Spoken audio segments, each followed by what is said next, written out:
My son's been collecting chicken teeth. I just wish I knew what they really were before it was too late. A few years ago, I bought a farm for me and my son. It started out as a hobby, a way to distract myself from the death of my ex-wife. Eventually, it grew into a small business and I began supplying local diners with produce. Things were going great, but it all started to fall apart after I met my new girlfriend, Mindy.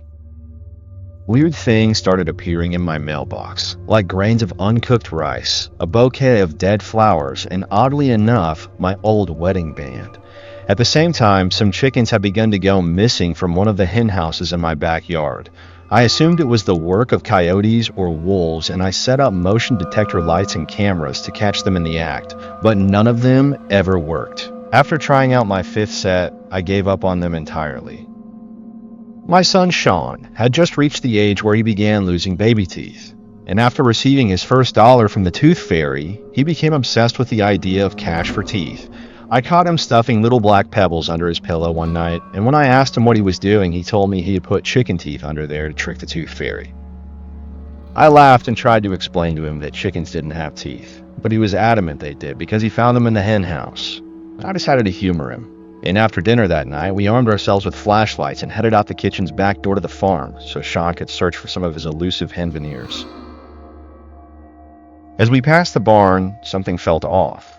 The pigs were awake and had wandered to a corner of their pen to stare at the hen house. I heard them softly snorting in quick succession like they were hyperventilating or something. Sean didn't seem to notice, or maybe he just didn't care. He skipped along singing some impromptu song about chicken teeth. As I walked away from the pigs, I began to hear something else, like wet smacking and crunching sounds coming from the hen house. I knew it had to be whatever was killing my chickens and quickly scooped Sean up and ran back to the house to drop him off and get my gun.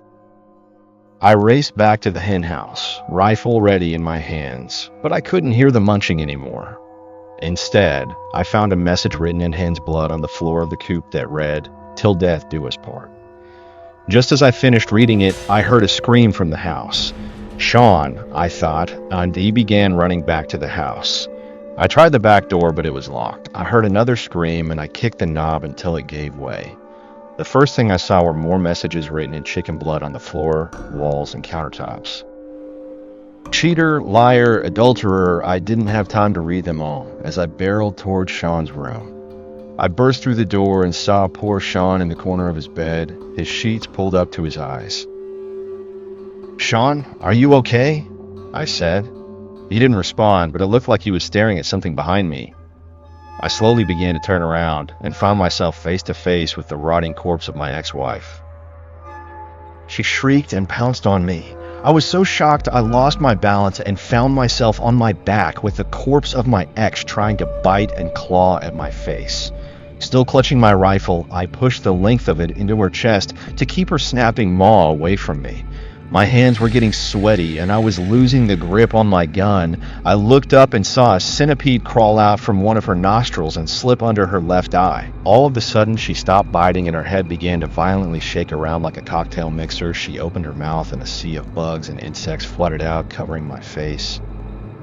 I rolled over, dropping my rifle to wipe bugs off my face and out of my mouth when my wife bit down on my arm hard. I heard bones snap and I went blind with pain as my arm wilted in my dead wife's jaws. I screamed and swiftly tore my limp arm out of her mouth, taking several of her little rotting teeth with it. I began scooting backward and blindly reaching for my gun, and by luck, I found it. I put the stock to my shoulder, rested the barrel on my shattered arm, and fired into her face, sending her nose somewhere into the depths of her skull. The thing sputtered on the floor while viscous and bugs oozed out of its new face hole. I ran over to the bed, grabbed Sean with my good arm, and sped outside the house. My ex-wife's wails followed us all the way out to my truck, and were only muted by the radio blaring to life. We raced down the road and were about halfway to the police station when my heart sank. Mindy was supposed to come over sometime after dinner. With only one good arm, I had Sean use my cell phone to call Mindy, but it went to voicemail every time. I turned the car around and put my foot to the floor until we were about a block away from the house. I could see Mindy's car in the driveway, and I skidded my truck onto the front lawn, locked Sean in, and I ran inside. The house was dead quiet. So quiet, my own breathing was deafening, and every squeaky floorboard felt like an atom bomb going off. I checked every room in the house until all I was left with was my bedroom. I put a hand on the knob and slowly cracked the door just an inch or so, and was greeted with the most rancid odor I had ever smelled in my entire life. I took a deep breath in and held it as I opened the door, then immediately exhaled into a coughing fit as I fought the urge to vomit. On the bed was Mindy. Her stomach was hollowed out like somebody had taken a giant ice cream scoop through her abdomen. I couldn't believe my eyes, and I think I went into shock because I couldn't explain to you just why I began walking over to her. The tips of her ribs gleamed in the moonlight creeping in from the window. It shone over the black, empty cavity, making her bones look like teeth in the cavernous maw of a beast. I was now standing beside Mindy and could see that something was carved into her forehead. Gutless bitch. I knew the words were meant for me. The etching was so deep I could see the white of her skull. I stumbled back, slipping on a piece of intestine that had been carelessly discarded, and rushed back outside to see Sean. I hopped back into the truck, and it dawned on me that in the whirlwind of chaos that had just unfolded, I hadn't even called the police yet. Almost worse, I didn't know what the fuck to tell them. Me and Sean have since moved, and I ended up telling the cops a deranged woman had broken in and chased us out before butchering my girlfriend when she got home. It was all true. They said my story checked out, but they never found who killed her. Rather, they never found my wife. We've traded the farm life for a nice, safe apartment with very few hiding spots and have been living modestly. But the reason I've decided to share all this is because this morning, Sean ran up to me, hands cupped. "Look, Dad," he said before uncupping his hands to reveal small, dark, rotten-looking pebbles. "I found chicken teeth under my bed this morning."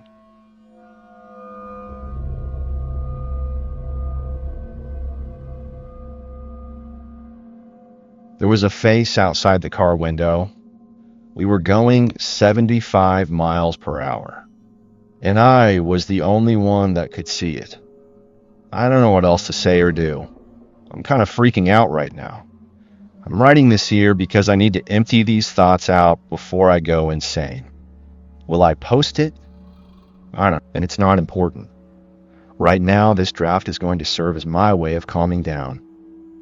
Let me start from the top and write down everything that's happened so far. My name is Cassie.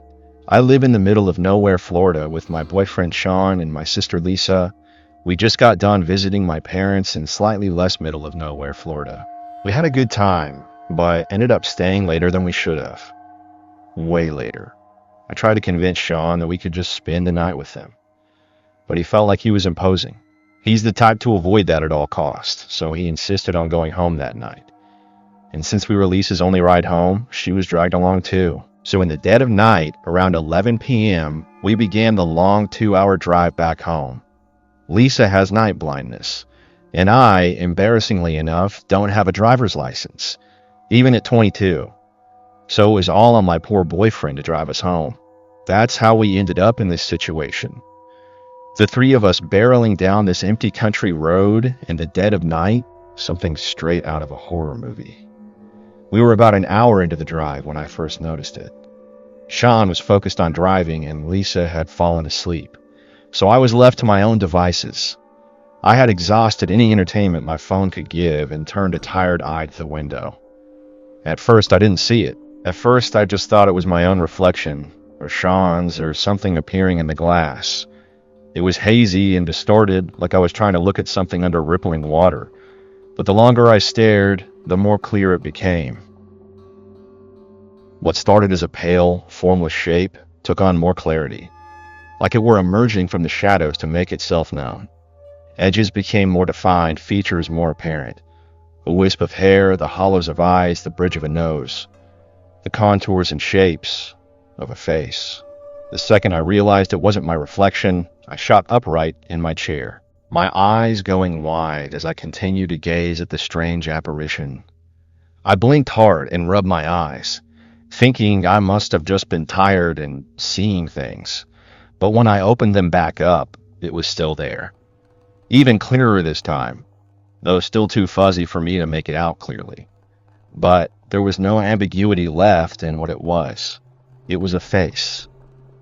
A disembodied face that seemed locked to the window. It didn't bob like it was floating or move like it was traveling separately from the car.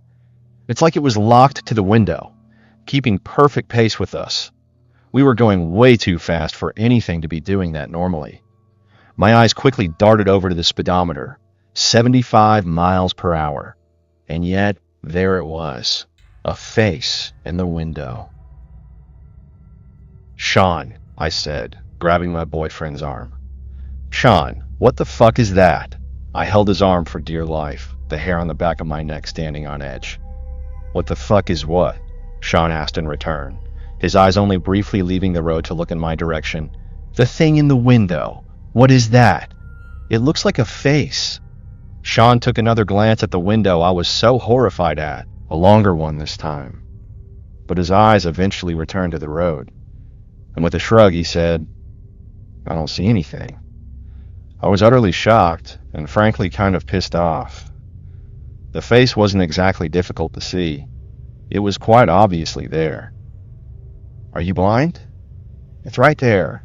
It's practically touching the glass."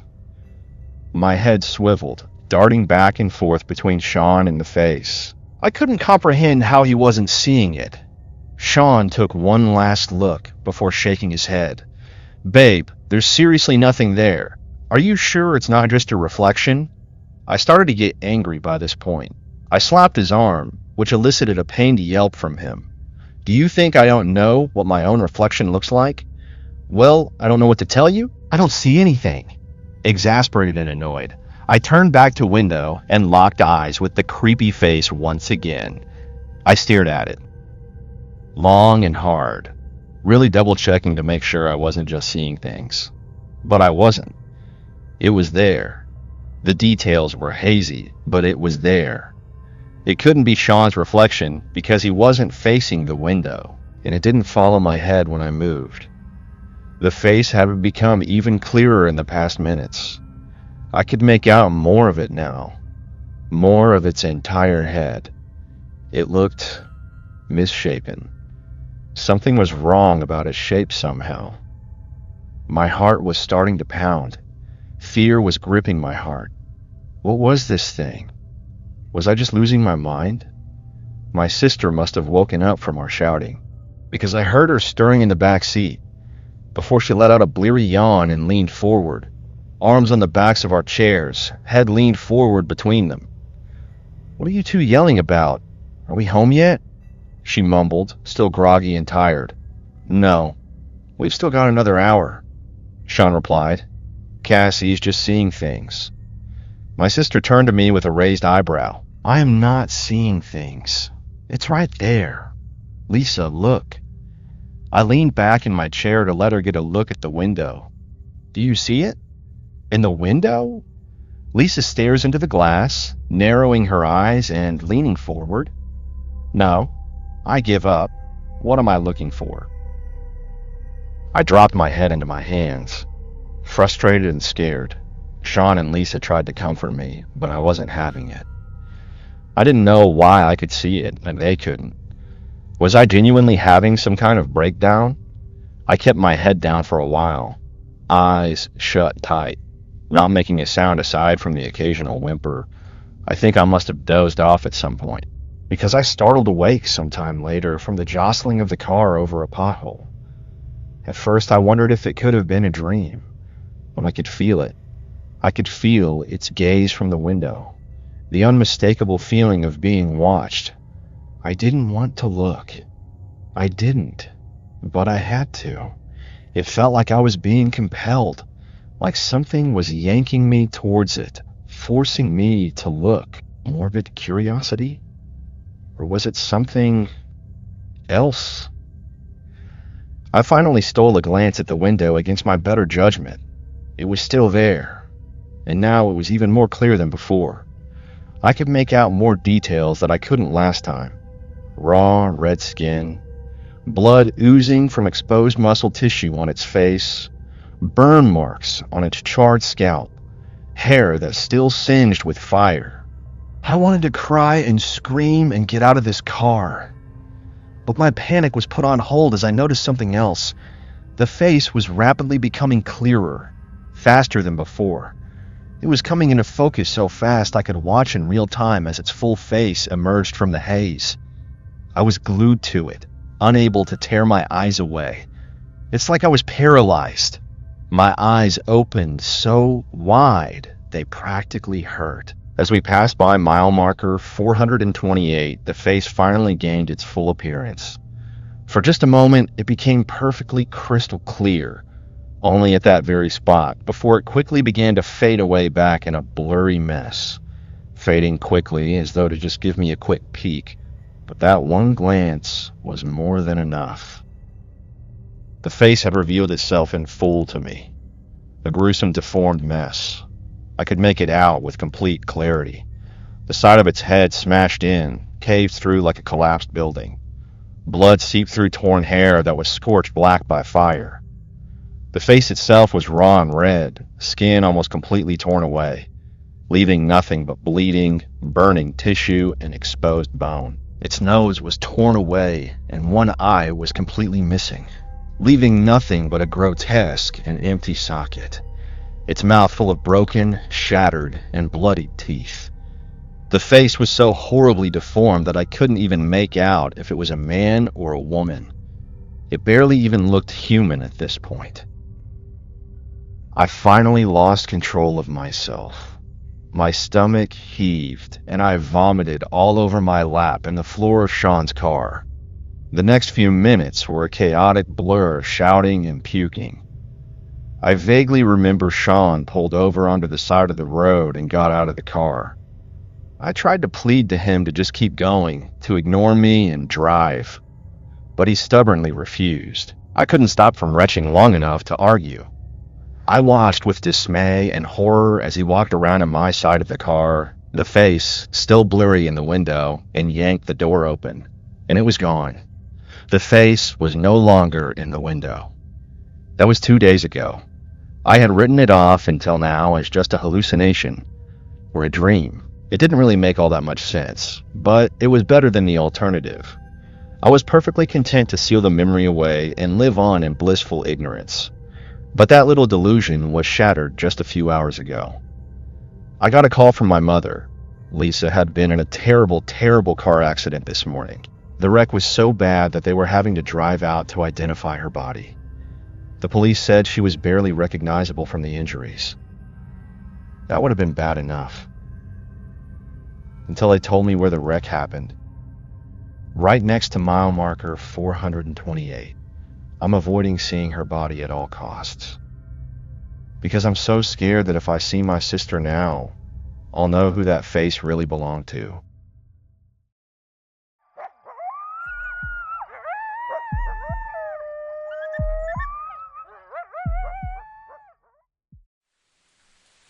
This happened about 6 years ago. As stated, I was about 12 and my brother was 26 at the time.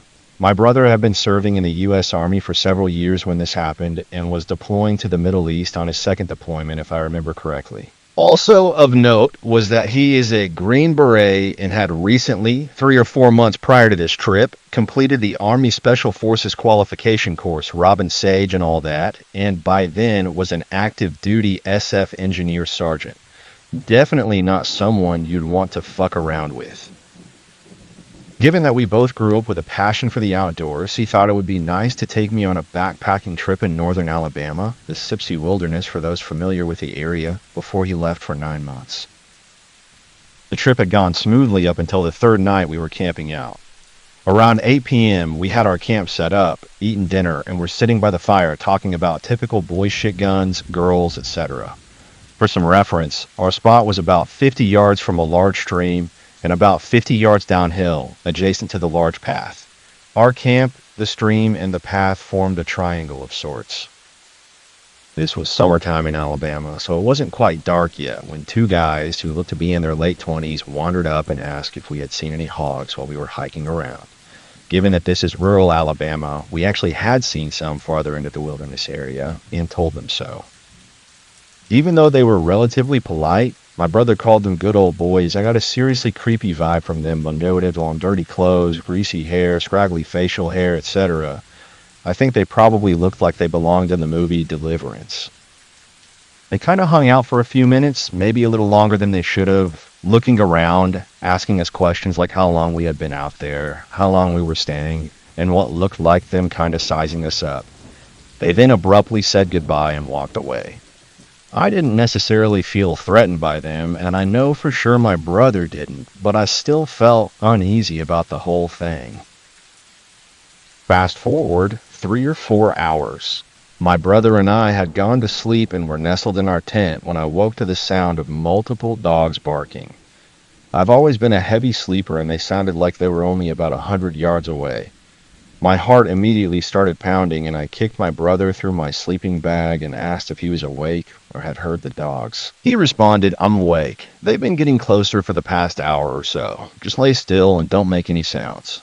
Needless to say, 12-year-old me was about to shit my pants. We would also hear sporadic shouts from several different sources, but neither came any closer. A few minutes later, my brother whispered, "They're just hunting for hogs. They use the dogs to pin them down and then they shoot them."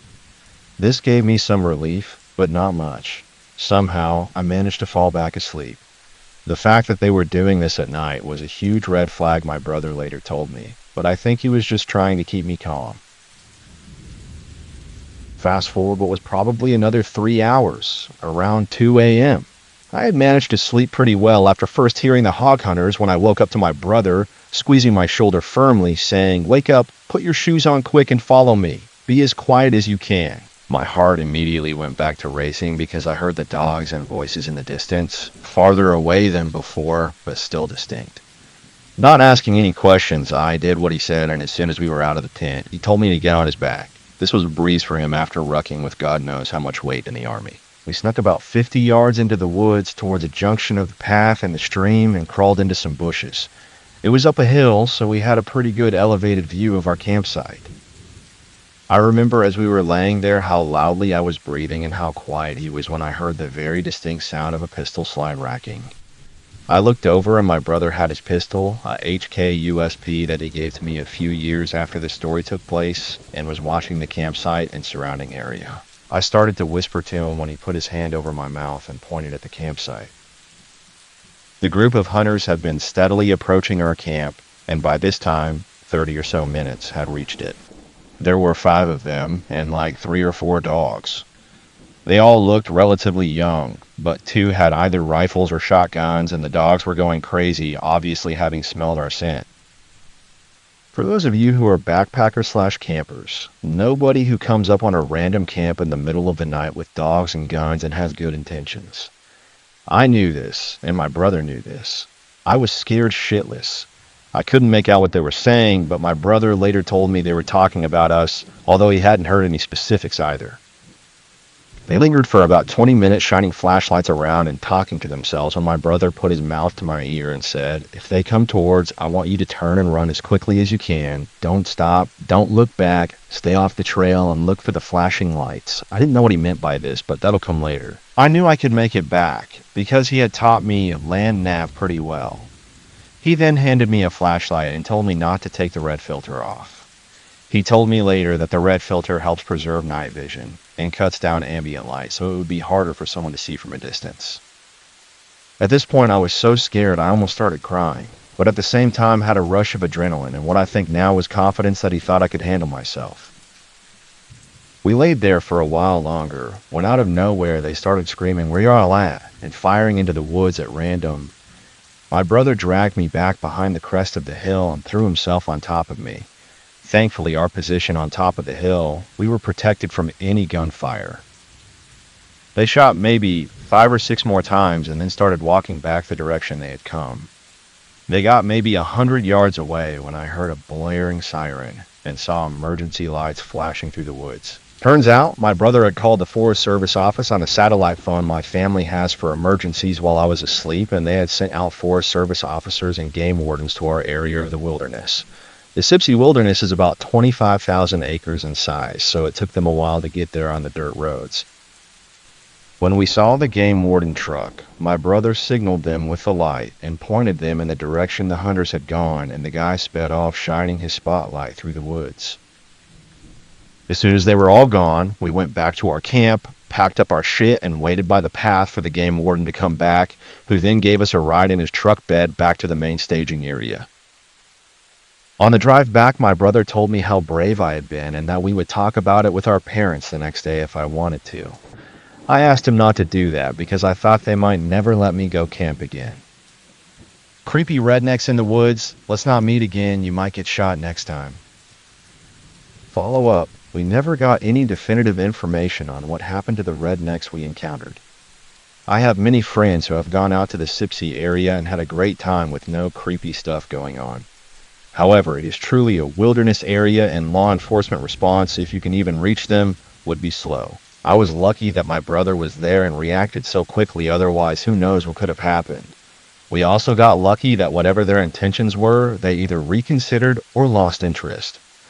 I will note that when they left our camp, the game warden showed up pretty soon afterwards, but I didn't see what the guys and their dogs did. If I remember correctly, they headed in a direction parallel to the stream, away from the trail, inaccessible to any kind of vehicle.